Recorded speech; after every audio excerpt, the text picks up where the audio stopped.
Hey everyone, today we are going to tackle something that I know drives a lot of creators absolutely crazy: YouTube's monetization policy, specifically the part about harmful acts and unreliable content. We're going to crack this code together, so let's jump right in. So, this is the question, right? You see some wild stunt video, ads running all over it, and you think, okay, cool. But then you upload something that feels kind of similar, and bam, demonetized.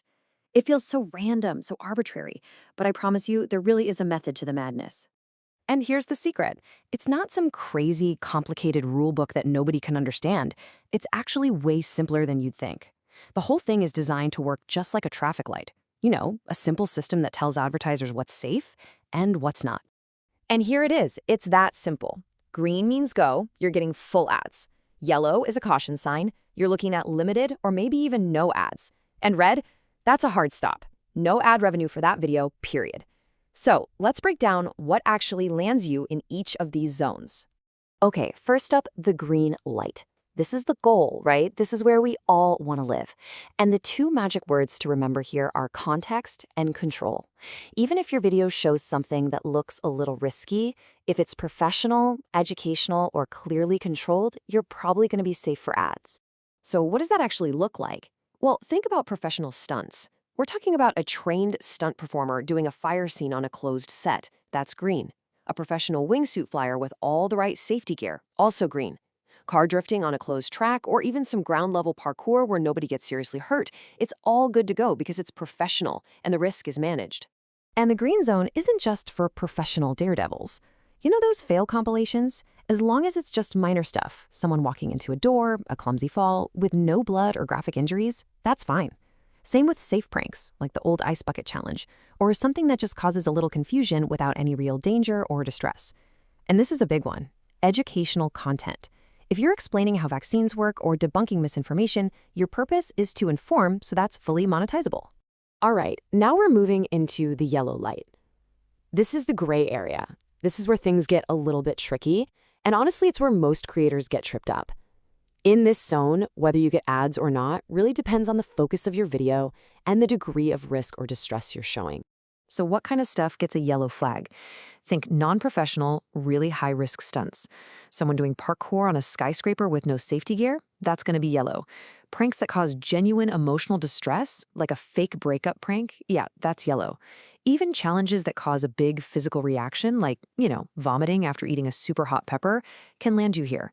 And the nuance is key. You can discuss misinformation, like in a news report, but if you're not actively debunking it, you might get limited ads. And this table right here, this is perfect. It shows you exactly how the same topic can fall into any of the three categories. Let's take dangerous challenges. A news report that just explains the challenge without showing harm, that's green.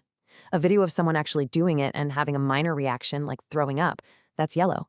But a video encouraging your viewers to do something dangerous like the fire challenge, that's an immediate red. It's the exact same logic for misinformation. Debunking it is green, just discussing it is yellow, and actively promoting it is red.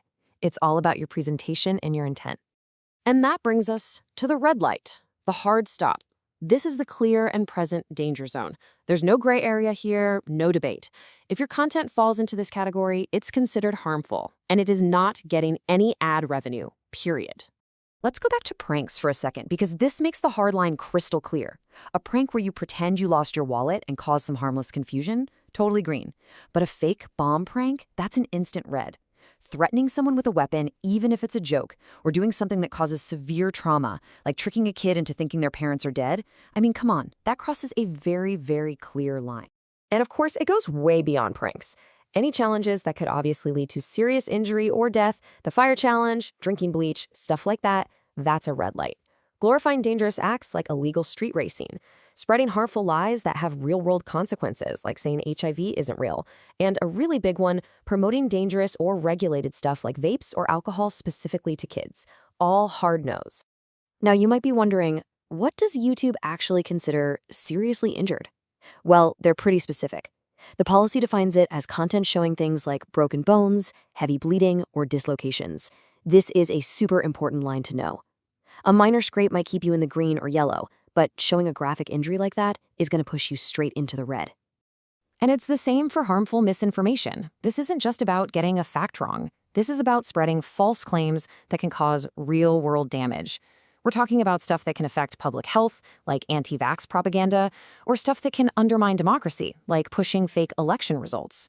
The key is the potential for real, tangible, negative impact. Okay, I know that was a lot to take in, so let's boil it all down into one final, simple checklist. Think of this as your guide to run through before you hit that publish button, just to see where your video might land. So here it is, the simple rule.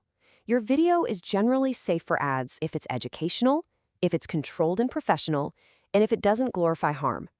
On the flip side, you are risking demonetization if your video encourages dangerous copycat acts, promotes bogus health claims, shows severe injury or distress, or targets kids with harmful stuff. It really does boil down to this. So there you have it, the traffic light system.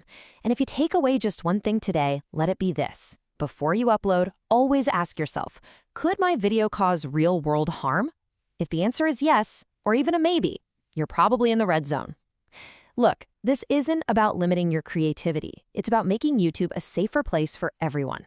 Understanding these rules doesn't close doors. It just shows you exactly where the open ones are. So now you've got the map. The only question left is, what will you create?